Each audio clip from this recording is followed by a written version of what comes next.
Alright, I wanted to clear this thing up right here. I think, I was watching, I just caught a video the other day. I didn't even know Richie from Boston was still in business, but I'm guessing it was him. The channel was a different name. It sounded just like him. He was doing a thing on Bohemian Grove, I think it was. I don't know what exactly it was. Or it was, no, it was the the Owl of Moloch, maybe. I don't know what the hell it was. Anyway, what it was titled. But anyway, it was, I don't know how you would categorize it in terms of like what it was saying.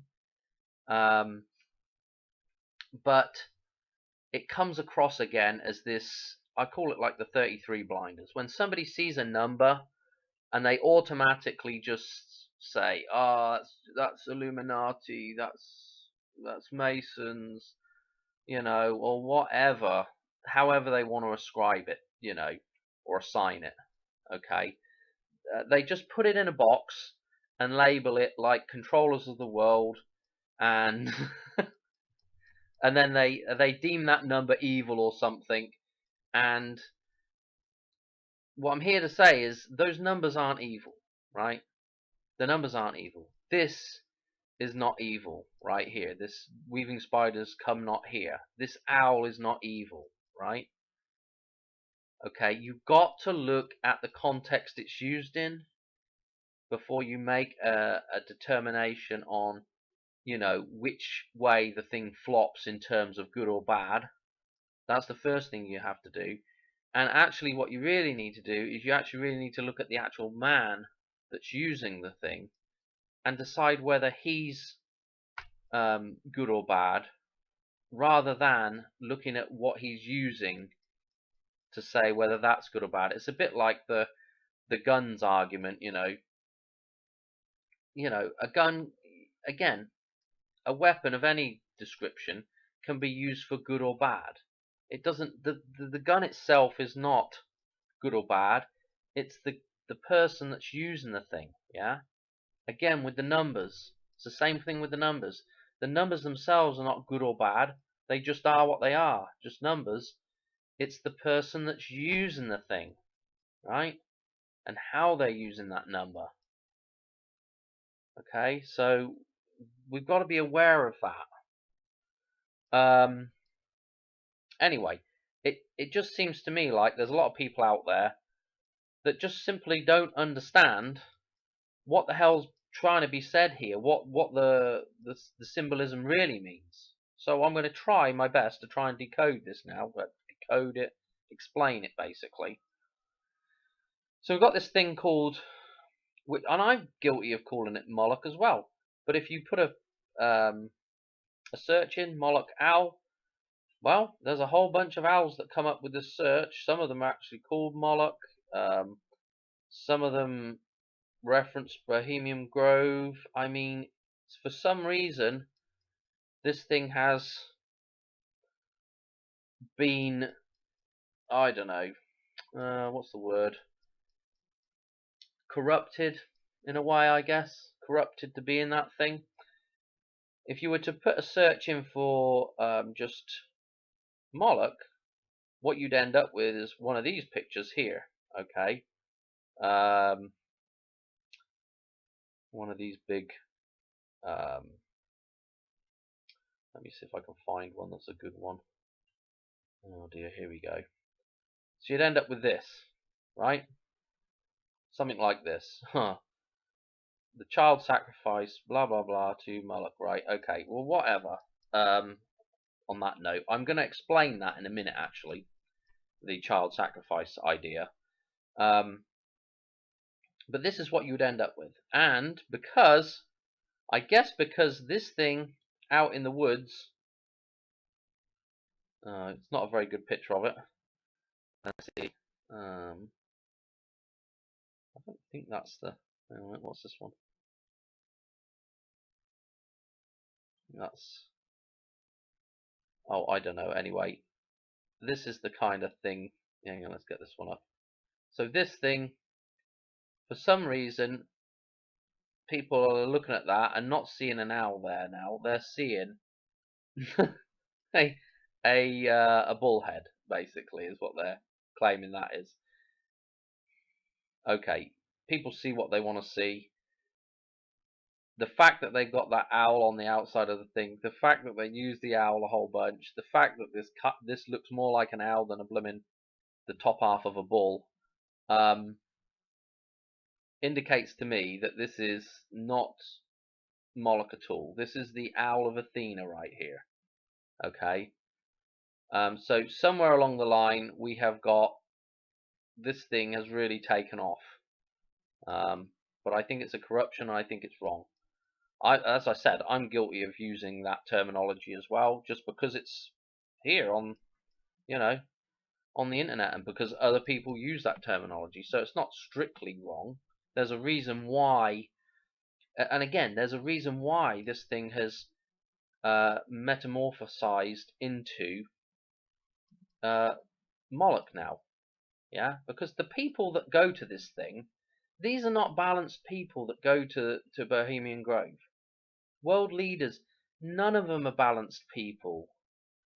They're all mentally, I don't say mentally challenged, but they're definitely spiritually challenged people. They definitely can't. They're definitely having trouble finding balance, right? And this is why this thing has metamorphosized into Moloch. Yeah, it's gone from something that was a symbol that went along with something that was pure, right? And it's now turned into something corrupted. Okay, so there's a reason why this thing is called this, but what we want to do is we want to get to the root of the truth of the matter of what this thing really does represent at its core. Oh, sorry, it's just, it just goes on and on and on, the waffle, sorry, but that's the way it is. Okay, so this thing with actually, I don't even want to talk about this thing, the actual thing itself, Moloch. We're going to go to talk about why this is important now, in terms of, if I was to go back to that picture I had up earlier. Now I'll probably, there it is. I want to actually explain what this weaving spider's come not here. This is interesting. Okay, so with the little owlie here, because this connects into what I've been doing. Well, what I've been doing for a little while now. It's just decoding this thing, because on the back side of this thing, which way have I got to go here? On the back side of this thing, we have the spider's web, right? And on the other side, we have what people, very difficult to make this out really, but this is what reality wants to tell us this thing is the little owl right here. And this is one of our most important folds in the dollar bill, where the shield comes over with the O here and forms the 1110, or the 1011. But this is the little Owl of Athena right here, or the Owl of Minerva, whatever you want to call it. Athena is Minerva, right? So what you got to do is we got to look at what the story is now with Athena, and we want to look at the story of the spider web as well, right? And where that all comes from. So we need to go to I don't have it up here actually. And I thought, hang on a minute, what I got up here? Yeah, I did have it. I thought So we need to go to this story, the story of Arachne, right? Because this concerns Arachne and, they've got written as Minerva here, but this is Athena basically. But the problem is we need to really know who Athena is first and what Athena is supposed to represent, right? So this is the offspring basically of Zeus, okay? And to cut a long story short, Zeus swallows his, I don't know if it's wife or, well, anyway, her mother basically. So in so doing so, while her mother is pregnant with Athena, the idea is that Zeus won't be basically overthrown by Athena. He's worried about losing control. Okay, and let me explain for people that don't get it yet, why that's, and it was the same with Kronos as well, why the offspring were being eaten. Okay, why eat the offspring?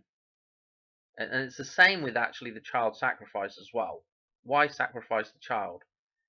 Why destroy that thing, right? Well, what is the offspring of these gods, or what is the offspring of man? Yeah, offspring of man, we're thinking about a metaphor here that the child is representing something like technology. Yeah, the offspring of man is what we create, the world we create with technology and our thoughts and our ideas. It is the matrix, right? That is the offspring that the gods consume. Why do they consume it? Because they don't want to be controlled by it. This is all about staying balanced in the world. This is not about crazy blood sacrifice, voodoo, magic, nut job, psychopath, whatever people. Okay, I'm not denying that that maybe doesn't happen. Those metaphors have to come into reality from somewhere. But the story that is being told there is the thing that we need to grasp a hold of. So anyway, getting rid of the child is a metaphor for getting rid of the matrix, is a metaphor for controlling that thing's growth, for not allowing it to take control. Yeah, like in the Bible where it says children shall obey their parents. It's the same idea. Yeah, the child, the technology that we create, should not control us. Yeah, it should respect the man that created it. Yeah, man should have control over it.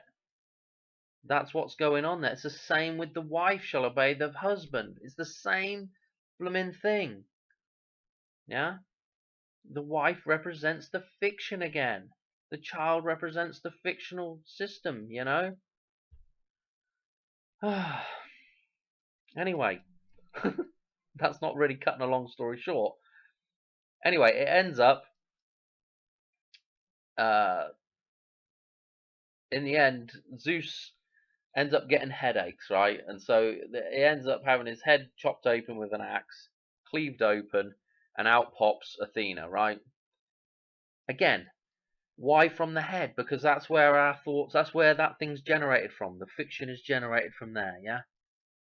So that's why it's being cleaved from the head. Okay.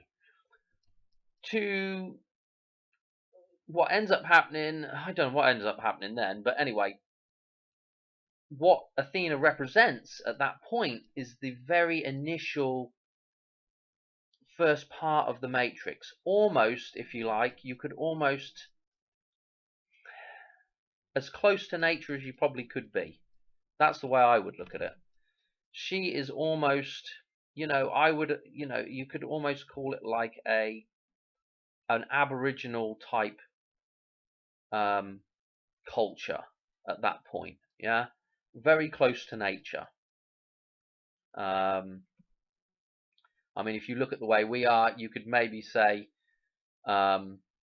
we are well deep into the matrix, but people like the Amish are not so deep. So that would be, again, this would kind of be the kind of Athena context here. Look at the picture, what we've got here. She has got blue and white on, the same as the Virgin Mary. Yeah, that initial Holy Spirit still. Everything is still balanced with her. Everything's just plain Jane. We're almost still in nature. Yeah, to a certain degree, we are still in nature with the Holy Mother. Yeah, that's where we're at. Okay, and so the story goes. Let's get to the story of Arachne now with Athena. That Arachne basically boasts that she's the best weaver, right? And Athena overhears it. This is cutting the story really short, and they basically have a contest, okay? And she's, Arachne's real cocky, and they have this contest, a weaving contest. They both, I don't know what the hell they weave, a rug. They weave something, and Arachne's thing that she weaves is is far better than Athena's weaving. Yeah. So this thing's more beautiful. Okay. And so, of course, Athena gets upset, which the righteous man should get upset. The righteous should get upset when this thing, which this thing represents, I'm going to tell you what it represents right now. It represents the deep matrix. Yeah. Because again, everything looks better in the matrix. Yeah. Everything's, what we have around us is all beautiful things. For example, when Neo comes out of the matrix, what's he eating? Yeah, he's eating slop, bland, bland food. If you ever eat natural food, you'll notice that it's very bland, until you start amending it with this and that and the other, and cooking it and doing all this other nonsense to it. If you eat natural food, it's very bland. And again, in the Matrix, the food is, it's all kind of stuff. It's all kind of delicious. So again, that's what we've got going on there. That rug over there that's delicious, Cypher wants to eat that steak still because it's delicious compared to the slop over here. Yeah? And this is the problem, men aren't willing to give up, that web that Arachne is weaving. Yeah? Anyway, basically what happens is Athena gets mad at her, turns her into a spider. And of course, we have all the spider references. Of course, she still weaves a beautiful web. And that's the story there, the metaphor for the web that is woven, the matrix that is all around us. Yeah, that's why that other side of the dollar bill is green, like the color for the matrix, like what she's got on here on the bottom half of her, the gold and the green. Okay, now again, we're looking at the context of this story, because gold and green can also be, in a different context, in a different story, these two things could represent nature. Okay, but in the context of this story, that's not what they're representing. So anyway, this weaving spiders thing, yeah. Oh, and before I get onto that, the spider again, for the most part, I mean, I know there's people shouting Black Widow and everything like that, okay.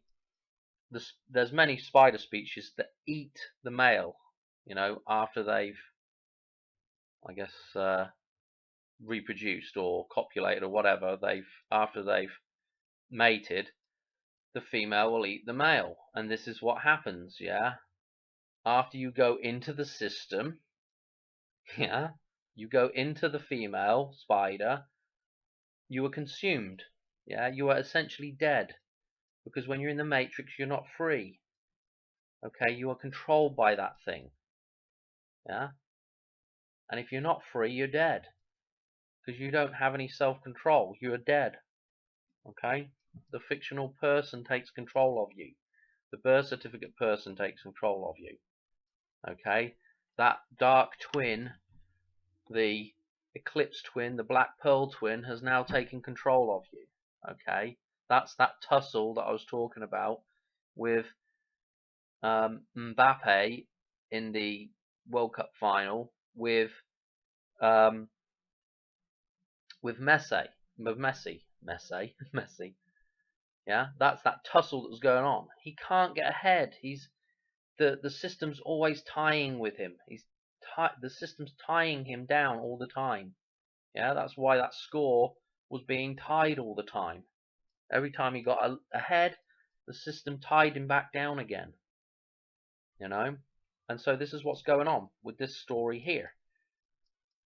She is the weaver, you know, she's all cocky, all full of herself, and that's what the system is, all full of itself.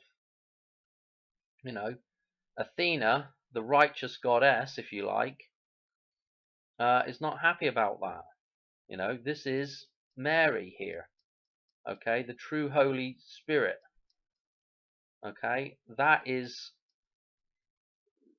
the thing that puts, and this is the thing that always actually has control. This thing always, you know, notice the size difference here. This thing is always in control. And at some point I will do a video on explaining some of the legal aspects of law versus the natural law aspects of law. And what you'll come to find out is once you learn natural law, you'll understand that actually the legal system has zero jurisdiction in the world. It's a big thing to learn, that it's a great, there's great power in knowing that. Even though there might be a man out there that won't respect that idea, it's not really an idea, that truth, that the legal system actually has zero jurisdiction over anything in the physical world. So those rules and regulations, they don't apply anywhere in this world unless you allow them to apply. And I'm getting sidetracked, so I don't really want to do that. But again, this is natural law, yeah, and this is the legal system right here, you know. With that being said, I don't even know where I've got to. So again, with the Bohemian Grove thing and the child, let's just jump back a little bit with the child sacrifice. What is going on in that context is, and in every context with child, I think well, it depends, because again, child abuse that we're seeing a lot of, supposedly, at least in the media they put that out, that thing going on, metaphorically speaking, is the same as what we do with the Matrix, technology abuse, yeah? So you see how that is giving a metaphor there with all the people in power that supposedly get up to that, right? That's the metaphor there for the abuse of, you know, the technology and the thoughts and the fictional system we're creating, yeah? That's the abuse going on. Whereas the child sacrifice thing, I don't know, there's probably maniacs out there doing it, but that side of the metaphor is, I believe, to do with not allowing the Matrix to control, you know, keeping checks and balances on that thing, okay? Not allowing it to develop into a fully fledged Matrix being, if you like. Anyway, so that's the story there, and of course this thing, weaving spiders come not here, what that really means is that people creating the Matrix don't come here. People abusing the Matrix don't come here. Well, all the people that show up to Bohemian Grove are all abusers of the Matrix. They're all unbalanced men, you know.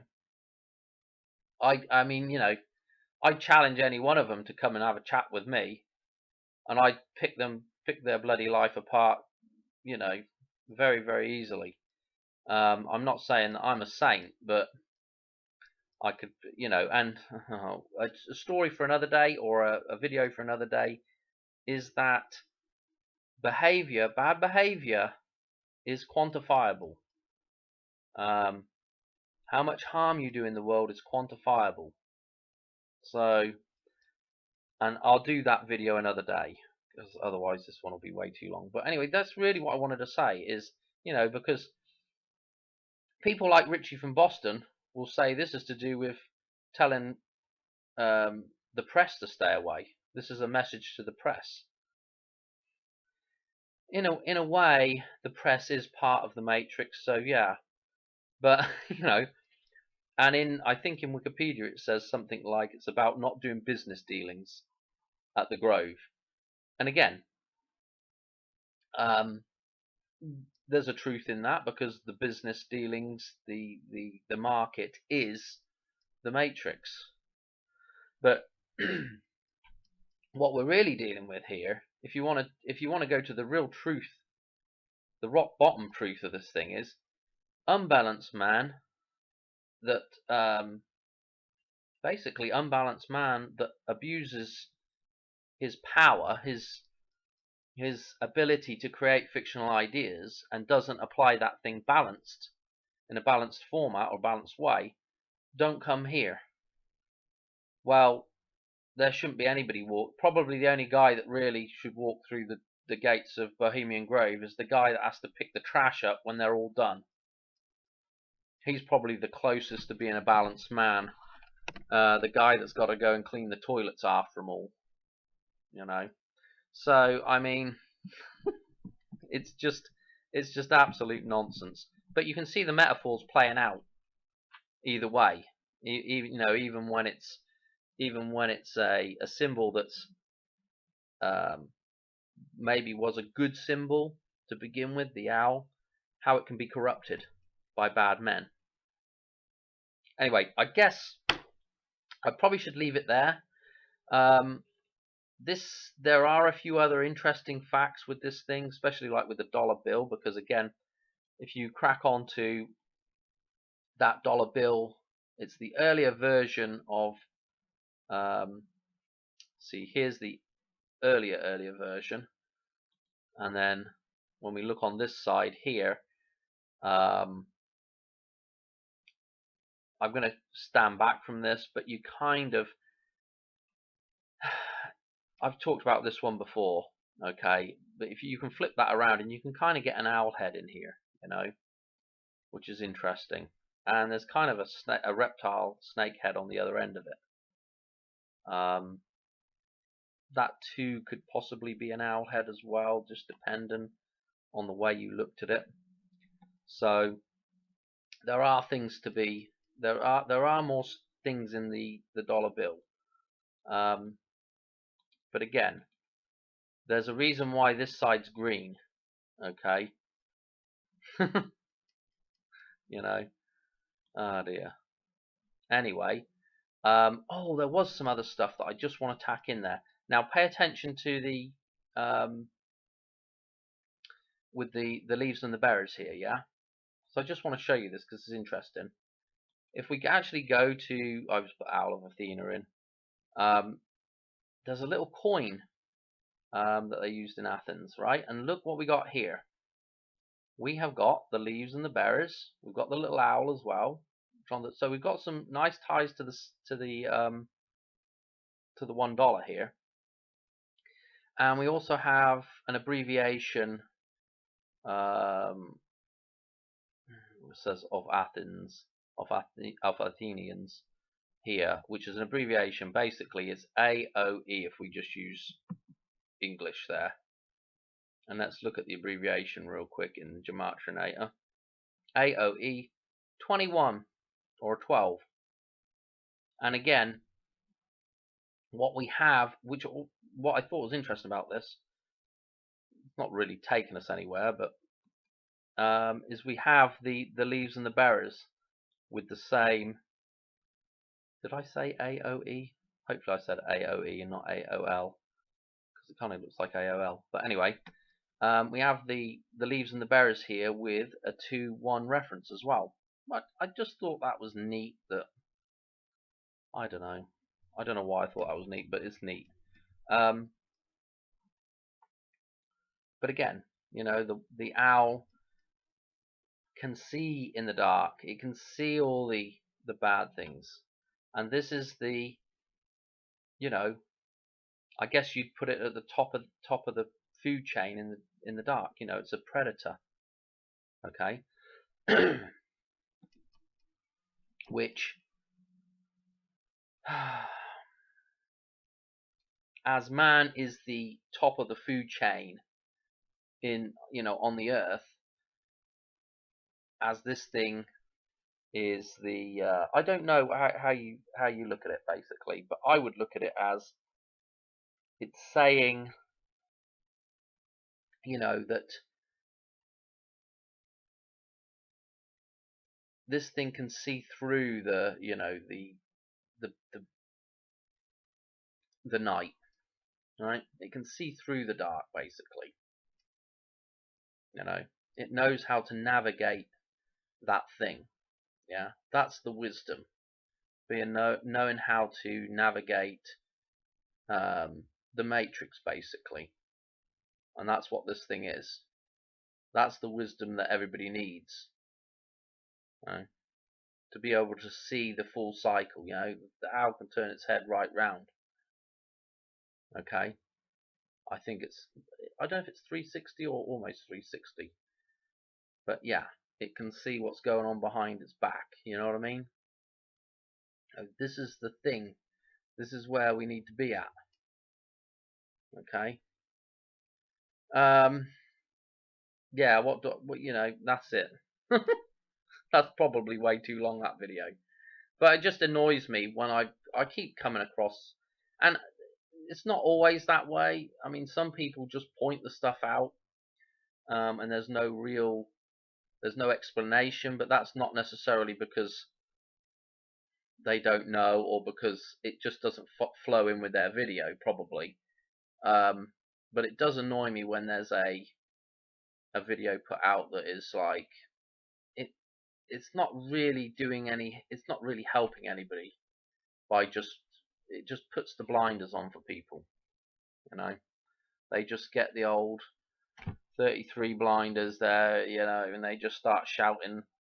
They just, or it's almost like they get Tourette's and they're just shouting Illuminati, Illuminati, really loud, you know, with a bunch of other swear words.